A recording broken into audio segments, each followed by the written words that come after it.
ಪ್ರೀತಿಯ ನನ್ನ ಯೂಟ್ಯೂಬ್ ಕುಟುಂಬಕ್ಕೆ ಮತ್ತೊಮ್ಮೆ ನನ್ನ ಪುಟ್ಟ ಪ್ರಪಂಚಕ್ಕೆ ಸ್ವಾಗತ.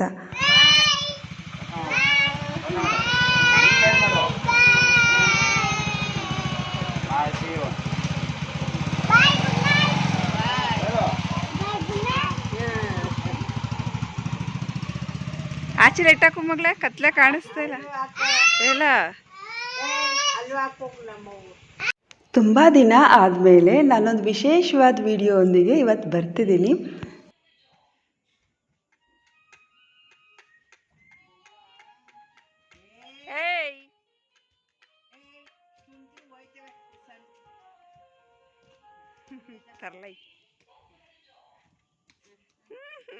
ಕುಡೀರಿ, ಕುಡಿ ಮತ್ತೆ.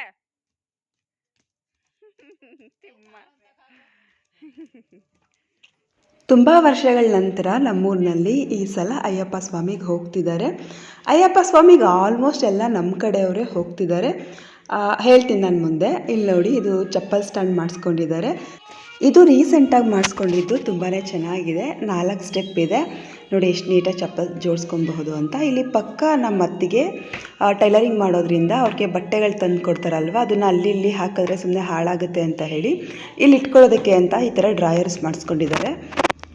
ಇದು ನಮ್ಮ ದೊಡ್ಡಪ್ಪನ ಮನೆ. ಅಪ್ಪ ಮತ್ತು ದೊಡ್ಡಪ್ಪನ ಮನೆ ಎರಡೂ ಪಕ್ಕನೇ ಇದೆ. ನಾನು ನಿಮಗೆ ಆಲ್ರೆಡಿ ತೋರಿಸಿದ್ದೀನಿ ಮತ್ತು ಹೇಳ್ತಿದ್ದೀನಿ. ಇಲ್ಲಿ ನೋಡಿ, ಅಯ್ಯಪ್ಪ ಸ್ವಾಮಿಗೆ ಹೋಗ್ತಾರಲ್ವ, ಶಬರಿಮಲೆಗೆ ಹೋಗ್ತಾರಲ್ವ, ಸೊ ಮಾಲೆ ಹಾಕ್ಸ್ಕೊಂಡಿರೋರಿಗೆಲ್ಲ ಒಬ್ಬೊಬ್ಬರು ಮನೆಯಲ್ಲಿ ಒಂದೊಂದು ದಿನ ನಮ್ಮ ಕಡೆ ಅಡುಗೆ ಮಾಡ್ತೀವಿ. ಮಾಲೆ ಹಾಕ್ಸ್ಕೊಂಡಿರೋ ಸ್ವಾಮಿಗಳಿಗೆ ಇವತ್ತು ದೊಡ್ಡಪ್ಪನ ಮನೇಲಿ ಮಾಡ್ತಾಯಿದ್ದಾರೆ. ಅಪ್ಪ ತೀರೋಗೋಕ್ಕೂ ಮುಂಚೆನೇ ದೊಡ್ಡಪ್ಪ ತೀರೋಗಿದ್ರು. ಇಲ್ಲಿ ನೋಡಿ, ಅಲಗ್ ಸೇವೆ ಮಾಡಿಸಿದ್ದಾರೆ. ಅದಕ್ಕೆ ಈ ರೀತಿ ಮೆಟ್ಲು ಮಾಡಿಸ್ಕೊಂಡಿದ್ದಾರೆ ಇವ್ರ ಮನೆಯಲ್ಲಿ. ಈ ಟಿ ವಿ ಸ್ಟ್ಯಾಂಡು ಮತ್ತು ಡ್ರಾಯರು, ಚಪ್ಪಲ್ ಸ್ಟ್ಯಾಂಡೆಲ್ಲ ಇವಾಗ ರೀಸೆಂಟಾಗಿ ಮಾಡಿಸಿದ್ದು. ನೀವೇನಾದರೂ ಐಡಿಯಾ ಇದ್ದರೆ ಈ ಥರ ಮಾಡಿಸ್ಕೊಳ್ಳಿ ಅಂತ ನಾನು ವಿಡಿಯೋ ಮಾಡಿಕೊಂಡೆ. ಮಕ್ಕಳಿರೋ ಮನೆಯಲ್ಲಂತೂ ಯಾವ ರೀತಿ ಗೊಂಬೆಗಳಿರುತ್ತೆ ಅಂತ ಹೇಳೋಕ್ಕೆ ಆಗಲ್ಲ. ಇವ್ರ ಮನೆಯಲ್ಲಿ ಮಕ್ಕಳಿರೋದ್ರಿಂದ ಎಲ್ಲ ಕಡೆ ಗೊಂಬೆಗಳು, ಆಟ ಸಾಮಾನುಗಳೇ ಇದೆ. ಕಾಣೋ ಹಾಗೆ ಇಷ್ಟಿಟ್ಟಿದ್ರೆ ಕಾಣದೇ ಇರೋ ಹಾಗೆ ಚೀಲದಲ್ಲಿ ಇನ್ನೂ ಅಷ್ಟಿರುತ್ತೆ. ಇದೆರಡು ಶಿಲ್ಪನ ಮಕ್ಕಳು ಫೋಟೋಸ್ ಇರೋದು. ಶಿಲ್ಪ ಅಂದರೆ ನಮ್ಮ ದೊಡ್ಡಪ್ಪನ ಮಗಳು ಅಂತ ನಿಮ್ಗೆ ಹೇಳಿದ್ದೀನಿ ಅಕ್ಕ. ಅವ್ರ ಊರಿಗೆಲ್ಲ ಹೋಗಿ ತೋರಿಸಿದ್ದೀನಿ. ಇಲ್ಲಿ ನೋಡಿ, ಶೋಕೇಸ್ ಈ ಥರ ಅವಾಗೆಲ್ಲ ಮಾಡಿಸ್ಕೊತಿದ್ರು. ಇವಾಗೆಲ್ಲ ಟಿ ವಿ ಸ್ಟ್ಯಾಂಡ್ ಥರ ಮಾಡಿಸ್ಕೊತಾರೆ. ಆದರೆ ಎಷ್ಟು ಚೆನ್ನಾಗಿ ಜೋಡಿಸ್ಕೊಂಡಿದ್ದಾರೆ ನೋಡಿ, ಎಲ್ಲ ಚೆನ್ನಾಗಿದೆ. ದೇವ್ರ ಮನೆಗೆ ರೀಸೆಂಟಾಗಿ ಒಂದು ಫೋಟೋ ತಂದಿದ್ದಾರೆ. ಸೊ ಆ ಫೋಟೋವನ್ನು ನಿಮಗೆ ತೋರಿಸೋಣ ಅಂತ ನಾನಿವಾಗ ಬಂದೆ. ಇದು ಹೀಗೆ ಅಂದರೆ ಅಡ್ಡಗಲ 43 ಅಡಿ ಏನೋ ಇದೆ ಅಂತ, ಉದ್ದ 21 ಅಡಿ ಇದೆ. ಅಂಗಡಿಯವರು 8,000 ಚಿಲ್ಲರೆ ಏನೋ ಹೇಳಿದ್ರಂತೆ. ಇವರು 6,500 ಏನೋ ಕೊಟ್ಟೆ ಅಂತ ಹೇಳ್ತಿದ್ರು. ಮಧ್ಯಾಹ್ನನೇ ಅಡುಗೆ ಮಾಡ್ಕೊಳ್ಳೋದಕ್ಕೆ ಬನ್ನಿ ಅಂತ ಕರೆದಿದ್ಲು ಮೀನಾ ನನ್ನೂ ಕೂಡ. ಆದರೆ ನಾನು ಬರೋದಕ್ಕಾಗಲಿಲ್ಲ. ದೊಡ್ಡಮ್ಮ, ಮೀನಾ ಮತ್ತು ಮಮ್ಮಿ ಅಂದರೆ ನಮ್ಮಮ್ಮ 3 ಜನನೂ ಸೇರಿಕೊಂಡು ಅಡುಗೆ ಮಾಡಿದ್ದಾರೆ. ಇವಾಗ ಮೀನಾ ಹಪ್ಪಳವನ್ನು ಎಣ್ಣೆಗೆ ಹಾಕ್ತಿದ್ದಾಳೆ. ಕೊನೆ ಲಾಸ್ಟ್ ಅಡುಗೆ ಅದೇ. ನಾನು ನೈಟಲ್ಲಿ ವೀಡಿಯೋ ಮಾಡ್ತಿರೋದ್ರಿಂದ ವೀಡಿಯೋ ಅಷ್ಟು ಕ್ಲಾರಿಟಿ ಇಲ್ಲ. ಫ್ಲ್ಯಾಶ್ ಲೈಟ್ ಆನ್ ಮಾಡಿಕೊಂಡೆ, ಅದಕ್ಕಾಗೇ. ನಾನು ನೆನ್ನೆ ಪುಣ್ಯಾಂಟಿ ಮನೆಗೆ ಅಡುಗೆ ಮಾಡೋದಕ್ಕೆ ಹೋಗಿದ್ದೆ, ಆದರೆ ನಾನು ಅದು ಜಾಸ್ತಿ ವೀಡಿಯೋ ಮಾಡ್ಕೊಂಡಿಲ್ಲ. ನೆನ್ನೆ ಅವ್ರ ಮನೆಯಲ್ಲಿ ಸ್ವಾಮಿಗಳಿಗೆ ಅಡುಗೆಯನ್ನು ಮಾಡಿದರು. ಇವರು ಸಪ್ರೇಟಾಗಿ ಈ ಕಡೆ ದೊಡ್ಡದಾಗಿ ಡೈನಿಂಗ್ ಹಾಲ್ ಥರ ಮಾಡ್ಕೊಂಡಿದ್ದಾರೆ. ಅಲ್ಲೇ ಅಡುಗೆ ಮಾಡ್ತಾರೆ. ಮತ್ತು ಫ್ರಿಜ್ ಅಲ್ಲೇ ಇಟ್ಕೊಂಡಿದ್ದಾರೆ, ಬೀರು ಎಲ್ಲ ಅಲ್ಲೇ ಇಟ್ಕೊಂಡಿದ್ದಾರೆ. ಇದು ಸ್ಯಾಮ್ಸಂಗ್ ಫ್ರಿಜ್ಜು, 3 ಸ್ಟಾರ್ಸ್ ಇದೆ ನೋಡಿ. ಡಿಸೈನ್ ಕೂಡ ಚೆನ್ನಾಗಿದೆ. ಸ್ವಾಮಿಗಳಿಗೆ ಅಡುಗೆ ಮಾಡ್ತಿರೋದ್ರಿಂದ ಎಲ್ಲ ಮಡಿಯಿಂದನೇ ಮಾಡಿರೋದು. ಏನು ಅಡುಗೆ ಮಾಡಿದ್ದಾರೆ ಅಂತ ತೋರಿಸ್ತೀನಿ ಬನ್ನಿ. ಇವಾಗ ಸಾಂಬಾರ್, ಎಣ್ಣೆ ಅಟ್ಟಕ್ಕೆ ಹೋಗಬಾಕ, ಆಮೇಲೆ ತಿನ್ನೂರಿ ಹೋಗೋ ಸಾಲ್ತೈತಿದ್ರೆ ಇದು ಮಾಡಿ ಅಲ್ಲಿ ಇನ್ನೊಂದು ಪ್ಯಾಕೆಟ್ ಹಾಕೋ. ಎಲ್ಲಿ ಫ್ರಿಜ್ ಅದು ಎತ್ಕೊಡಿಲಿ, ಇಲ್ಲಿ ಎತ್ಕೊಡವಾ. ಫಸ್ಟ್ ಟೈಮ್ ನಮ್ಮ ಅಣ್ಣ ಹಾಕ್ಸ್ಕೊತಿರೋದು ಮಾಲೆಯನ್ನು. ಅದರಿಂದಾಗಿ ಅವರು ಕನ್ಯಾಸ್ವಾಮಿಗಳು. ಫಸ್ಟ್ ಟೈಮ್ ಹೋಗುವಾಗ ಮನೆಯಲ್ಲಿ ಕಜ್ಜಾಯ ಮಾಡಿದ್ರೆ ಒಳ್ಳೆಯದು ಅಂತ ಹೇಳ್ತಾರೆ. ಅದರಿಂದಾಗಿ ಇವರು ಕಜ್ಜಾಯ ಮತ್ತು ಬಾಳೆಹಣ್ಣನ್ನು ಊಟಕ್ಕೆ ಮಾಡಿದ್ದಾರೆ. ಪುಣ್ಯಾಂಟಿ ಮನೆಯಲ್ಲಿ ಒಬ್ಬಟ್ಟು ಊಟವನ್ನು ಮಾಡಿದರು. ಆಯ್ತಾಯ್ತು, ಕ್ಲೋಸ್ ಮಾಡಿ.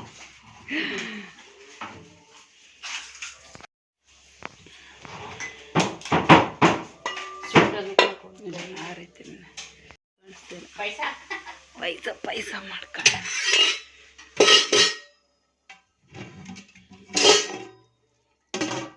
ಬಾತು, ಬಿಸಿ ಬಿಸಿ ಬಾತು. ಇಲ್ಲಿ ಪಾಯಸ. ಸೀಮೆಕ್ಕೆ ಹಾಕಿದ್ದೆ ಮೀನಾ. ಪಾಯಸ ಹೆಸರು ಬೇಳೆನೂ ಹಾಕಿನಿ, ಹೆಸರು ಬೇಳೆನೂ ಹಾಕಿದ್ದೆ. ಅಕ್ಕಿ ಅಕ್ಕಿ ಹಾಕಿಲ್ಲ. ಅಕ್ಕಿ ಹಾಕಿಲ್ಲ, ಅದೇ ಗಟ್ಟಿ ಬರುತ್ತಲ್ಲ ಅಂತ. ಅಕ್ಕಿ ಹಾಕಿರೋ ಒಂಥರ ಟೇಸ್ಟ್ ಚೇಂಜ್ ಆಗಿದೆ, ಚೆನ್ನಾಗಿದೆ. ಪಾಪ ಇವರು ಕಜ್ಜಾಯ ಮಾಡಲೇಬೇಕು ಅಂತ ಮಾಡ್ಕೊಂಡಿದ್ದಾರೆ, ಆದರೆ ಇವತ್ತೇ ಕರೆಂಟ್ ಇಲ್ಲ. ದೇವ್ರಿಗೆ ಅಯ್ಯಪ್ಪ ಸ್ವಾಮಿಗೆ ಬಹುಶಃ ಕಲ್ಲಲ್ಲಿ ಕುಟ್ಟಿ ಮಾಡಬೇಕಂತ ಅನ್ನೋದಿತ್ತು ಅನಿಸುತ್ತೆ. ಅದರಿಂದಾಗಿ ಕಲ್ಲಲ್ಲಿ ಕುಟ್ಟಿ ಅದು ಪೌಡರ್ ಮಾಡಿ ಮಾಡಿರೋದು ಕಜ್ಜಾಯ ತುಂಬ ಚೆನ್ನಾಗಿ ಬಂದಿದೆ. ದೇವಸ್ಥಾನದ ಹತ್ರ ಭಜನೆ ಎಲ್ಲ ಮುಗಿಸಿ ಸ್ವಾಮಿಗಳೆಲ್ಲ ಮನೆಗೆ ಬಂದರು. ನಾವೆಲ್ಲವನ್ನು ಮಂಚದ ಮೇಲೆ ಇಟ್ಕೊಂಡಿದ್ದೀವಿ, ಯಾವುದು ತಪ್ಪಿಸ್ಕೋಬಾರ್ದು, ಎಲ್ಲವನ್ನು ಬಡಿಸೋಣ ಅಂತ. ನಾನು ಫ್ಲ್ಯಾಶ್ ಲೈಟ್ ಆನ್ ಮಾಡ್ಕೊಂಡಿರೋದ್ರಿಂದ ಸ್ವಲ್ಪ ಕಲರೆಲ್ಲ ಚೇಂಜ್ ಕಾಣಿಸ್ತಿದೆ. ನುಗ್ಗೆಕಾಯಿ ಬೇಳೆ ಸಾರು, ಬಾತು, ಕಜ್ಜಾಯ, ತುಪ್ಪ, ಉಪ್ಪು ಮತ್ತು ಪಲ್ಯ, ಖಾರ ಪಲ್ಯ, ಬಾಳೆಹಣ್ಣು ಮತ್ತು ಸೀಮೆ ಅಕ್ಕಿ ಪಾಯಸ, ಹಪ್ಪಳ, ಇಷ್ಟು ಐಟಮ್ಸ್ ಮಾಡಿದ್ದು. ಜೊತೆಗೆ ಬಾಳೆ ಎಲೆ, ಲೋಟ ಎಲ್ಲ ರೆಡಿ ಮಾಡಿ ಇಟ್ಕೊಂಡಿದ್ದೀವಿ. ಅನ್ನ ಮರೆತೆ ಅನ್ನ ಕೂಡ ಮಾಡಿದ್ದೀವಿ. ನಿಮಗೆಲ್ಲ ಈ ವಿಡಿಯೋ ಇಷ್ಟ ಆದರೆ ಒಂದು ಲೈಕ್ ಮಾಡಿ. ಫಸ್ಟ್ ಟೈಮ್ ನನ್ನ ಚಾನಲ್ನ ನೋಡ್ತಿರೋರು ಸಬ್ಸ್ಕ್ರೈಬ್ ಮಾಡೋದನ್ನು ಮರಿಬೇಡಿ. ಪ್ರೀತಮ್ ಸ್ವಾಮಿಗಳು ಯಾವಾಗ ಹಾಕಿಸ್ಕೊಂಡ್ರಿ? ಸಂಜೆ.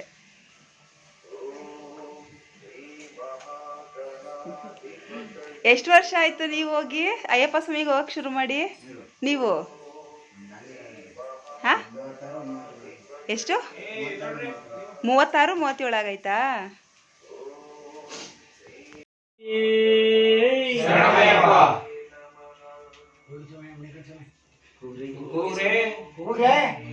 ಕೂಗ್ಬೇಕು.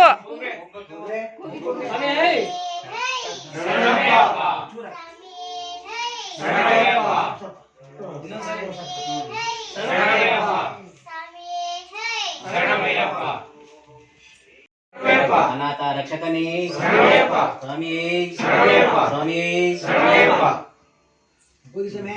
ಹೋಗ್ರಿ ಎಲ್ಲ ಶರಣಮಯ್ಯಪ್ಪ ಸ್ವಾಮಿ ಶರಣಮಯ್ಯಪ್ಪ ಸ್ವಾಮಿ ಶರಣಮಯ್ಯಪ್ಪ ಸ್ವಾಮಿ ಶರಣಮಯ್ಯಪ್ಪ ಸ್ವಾಮಿ ಶರಣಮಯ್ಯಪ್ಪ ಸ್ವಾಮಿ ಶರಣಮಯ್ಯಪ್ಪ ಸ್ವಾಮಿ ಶರಣಮಯ್ಯಪ್ಪ. ಮಾಲೆ ಹಾಕ್ಸ್ಕೊಂಡಿರುವಂತಹ ಸ್ವಾಮಿಗಳು 2 ಟೈಮ್ ಅಷ್ಟೇ ಊಟವನ್ನು ಮಾಡೋದು. ಇವಾಗ ಒಪ್ಪತ್ತು ಬಿಡ್ತಾ ಇದ್ದಾರೆ ರಾತ್ರಿ ಹೊತ್ತು. ಬೆಳಿಗ್ಗೆ ಟೈಮ್ ತಿಂಡಿ ತಿನ್ನುವಾಗಲೂ ಒಪ್ಪತ್ತು ಬಿಟ್ಟೆ ತಿಂಡಿ ತಿನ್ನೋದು.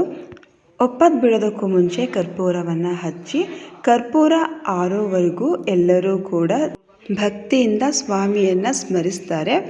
ನಮ್ಮ ಭಾವ ಮತ್ತು ನಮ್ಮ ಊರ್ಗಿತಿ ವಿಜಯಕ್ಕನ ಮಗ ಪ್ರೀತಮ್, ನೀವು ತುಂಬ ವಿಡಿಯೋದಲ್ಲಿ ನೋಡಿದರೆ ಅವನು ಕೂಡ ಇವತ್ತು ಮಾಲೆಯನ್ನು ಹಾಕ್ಸ್ಕೊಂಡಿದ್ದಾನೆ. ಭಾವ ಕೂಡ ಹಾಕಿಸ್ಕೊತಾರೆ, ಆದರೆ ಹೋಗೋ ದಿನ ಹಾಕಿಸ್ಕೊಳ್ಳೋಣ ಅಂತ ಸುಮ್ಮನೆ ಇದ್ದಾರೆ. ಇಲ್ಲಿ ಎಂಜಲ್ ಎಲೆಯನ್ನು ಯಾಕೆ ಸ್ವಾಮಿಗಳ ಕೈಲೇ ಎತ್ತಿಸ್ತಾ ಇದ್ದೀವಿ ಅಂತ ಹೇಳಿದ್ರೆ, ಅವರು ಗುರುಸ್ವಾಮಿಗಳಿದ್ರಲ್ವ, 37 ವರ್ಷ 36 ವರ್ಷ ಆಯಿತು ಹೋಗಿ ಅಂತ. ಅವರು ಈ ಮನೆ ಯಾರು ಮಾಲೆ ಹಾಕ್ಸ್ಕೊಂಡಿರ್ತಾರೋ ಅವರೇ ಎಲೆಯನ್ನು ಎತ್ತಬೇಕು ಅಂತ ಹೇಳಿದ್ರು. ಅದರಿಂದಾಗಿ ಅವ್ರ ಕೈಲಿ ಎತ್ತಿಸ್ತಿರೋದಷ್ಟೇ.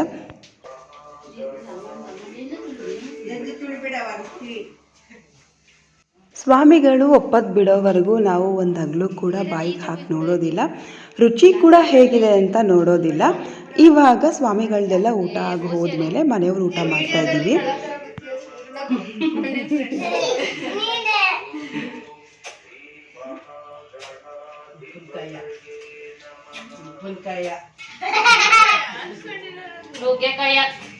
ಎಲ್ಲರಿಗೂ ಊಟ ಹಾಕಿಬಿಟ್ಟು ನಾನು ಮತ್ತು ಮೀನಾ ಕೂಡ ಹಾಕ್ಕೊಂಡಿದ್ದೀವಿ. ಸ್ವಲ್ಪ ಬಡಿಸ್ಬಿಟ್ಟು ಹೋಗಿ ಕುತ್ಕೊಳ್ಳೋಣ ಅಂತ ಇದ್ದೀವಿ. ನನ್ನ ವ್ಲಾಗ್ಗಳಲ್ಲಿ ನಾನೇ ಇರಲ್ಲ, ಅದಕ್ಕೆ ಸ್ವಲ್ಪ ಹಾಗೆ ವಿಡಿಯೋ ಮಾಡಿಕೊಂಡೆ.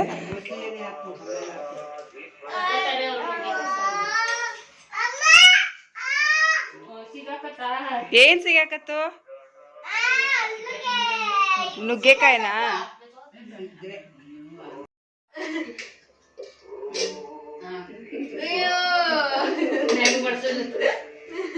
ಸ್ವಲ್ಪ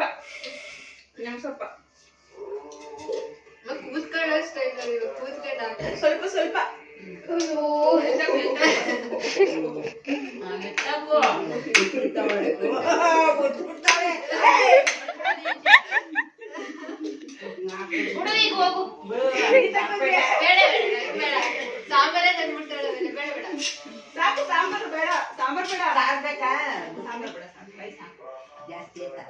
ನಾನು ನಿಮ್ಗೆ ಹೇಳಿದೆ ಪುಣ್ಯಾಂಟಿ ಮನೆಗೆ ಕೂಡ ಅಡುಗೆ ಮಾಡೋದಕ್ಕೆ ಹೋಗಿದ್ದೆ ಅಂತ. ಪುಣ್ಯಾಂಟಿ ಮನೆಯಲ್ಲೂ ಕೂಡ ಸ್ವಾಮಿಗಳಿಗೆ ಅಡುಗೆನ ಮಾಡಿದರು. ನಾನು ಗೃಹ ಪ್ರವೇಶದ ವಿಡಿಯೋ ಹಾಕಿದ್ದೆ ನೋಡಿ, ಅವ್ರ ಮನೆ ಇದು.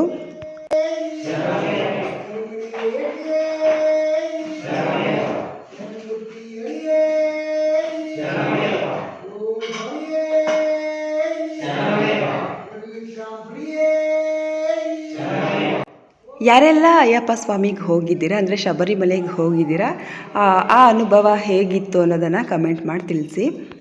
ಬದುಕಲ್ಲಿ ಕಷ್ಟ ಸುಖ ಎಲ್ಲ ಇದ್ದದ್ದೇ, ಆದರೂ ಈಗಿನ ಕಾಲದವರೆಗೂ ಈ ದೈವಿಕ ಭಾವನೆಗಳೆಲ್ಲ ಎಲ್ಲರಲ್ಲೂ ಇದೆ ಅನ್ನೋದೇ ಒಂಥರ ಖುಷಿ ವಿಚಾರ.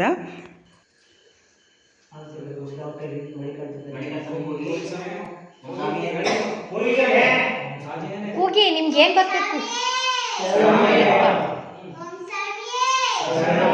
ಸ್ವರ ನೋಡಿ ನಿಮ್ಗೆ ಗೊತ್ತಾಯ್ತೆ.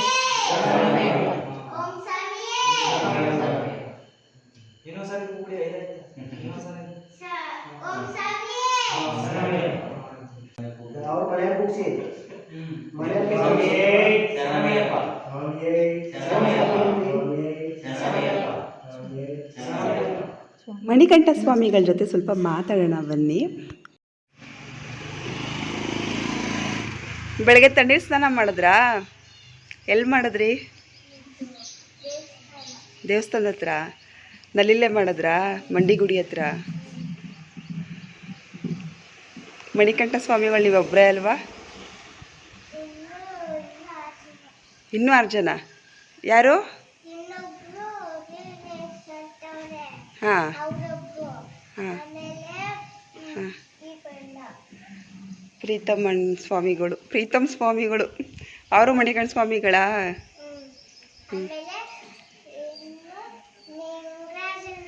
ಹಾಂ ಹಾಂ ಅಲ್ಲ ಕಣಪ್ಪ, ನೀವು ಮಣಿಕಂಠ ಸ್ವಾಮಿ ನೀವು ಒಬ್ಬರೇ ತಾನೇ ಚಿಕ್ಕ ಸ್ವಾಮಿಗಳು? ಹಾಂ ಸರಿ. ಇದು ಬೆಳಿಗ್ಗೆ ತಿಂಡಿ ಎಲ್ಲಿ ತಿಂತೀರಾ? ಬೋರೆ. ಮಧ್ಯಾಹ್ನ ತಿನ್ನಲ್ಲ, ರಾತ್ರಿ ಅಷ್ಟೇ, 2 ಟೈಮ್ ಊಟ. ರಾತ್ರಿ ಮಾಡಿದ ಅಡುಗೆ ಸ್ವಲ್ಪ ಮಿಕ್ಕೊಂಡಿತ್ತು ಅಂತ ಹೇಳಿ ದೊಡ್ಡಮ್ಮ ನಮ್ಮನೆಗೂ ಕೂಡ ತರ್ತಿದ್ದಾರೆ. ಸ್ವಾಮಿಗಳು ಎದ್ದ ತಕ್ಷಣ ವಾಕ್ ಮಾಡ್ತಾವ್ರೆ. ಏನು ಹೇಳಿ, ಹೇಳ್ತಂದ್ರ ಹೇಳ್ಬಿಟ್ಬಿಟ್ಟು ಬಂದಿದ್ದೆ ನಾನು. ಇದೇ ಕೈಲಿ ಚಪ್ಪಲಿ ಹಿಡ್ಕೊಂಡು ಬರ್ತಿದ್ಯಾ? ಯಾಕೆ ಕೈಯಲ್ಲಿ ಚಪ್ಪಲಿ ಹಿಡ್ಕೊಂಡು ಬರ್ತಿದ್ಯಾ? ಅಯ್ಯ ಥೋ ಥೋ ಥೋ, ಕೆಳಗಡೆ ಹಾಕು. ಎತ್ತಿ ಏನದು?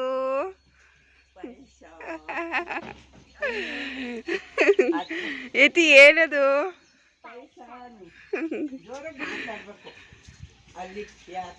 ತುಂಬ ದಿನ ಆದಮೇಲೆ ನಾನು ಈ ವಿಡಿಯೋ ಹಾಕಿದ್ದೀನಿ. ನಿಮ್ಗೆ ಇಷ್ಟ ಆಗುತ್ತೆ ಅಂತ ಭಾವಿಸ್ತಿದ್ದೀನಿ.